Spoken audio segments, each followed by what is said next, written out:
Every single thing Jesus did, he worked to a timetable. He worked to a schedule. There is nothing that caught Jesus on the hop. And there have been people again who have listened to some of the things that I've said and said, "Oh no, that it was just a miracle. It just happened. He knew there was a man walking through the marketplace with a jar on his head, and that was never been done, and it was just a miracle." And I'm thinking, no, it wasn't. Jesus knew the dude because he'd got the room booked, and therefore Jesus planned everything. Jesus was in perfect control of every situation of his life to the moment he gave up his last breath. He handed himself into the hands of the Father. He said, "Into your hands I commit my spirit," and then he let go. Everything. He was in perfect control of what needed to happen and when. And this is one of the first examples of it.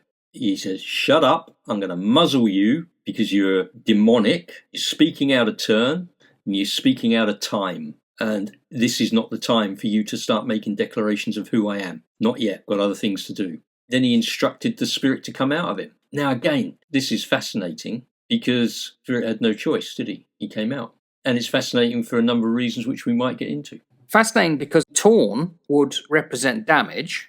Ripped out of him. Loud voice, and he came out of him. The understanding of exorcism. What the people here have witnessed is an exorcism. What we need to understand a little bit of is, how did the Jews understand exorcism? Was there such a thing before Jesus? The answer is yes, absolutely. These things happened in the early biblical and the early Talmudic accounts, and they were understood to be a thing.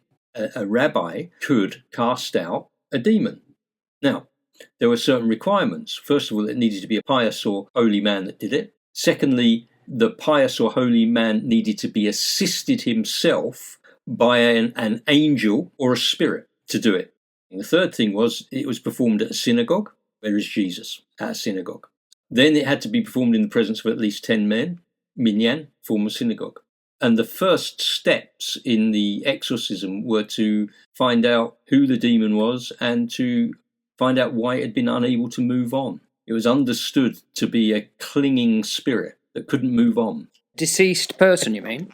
Something that is a ghost of a disturbed soul that couldn't move on and that possesses the body of a living being.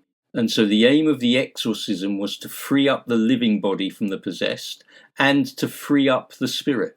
So it was a twofold thing. But remember, some of the miracles that are off limits. And one of those was casting out a mute demon, i.e. the demon couldn't speak, the demon couldn't give its name, and you couldn't cast out the demon unless you knew its name, because by knowing its name you could then control it.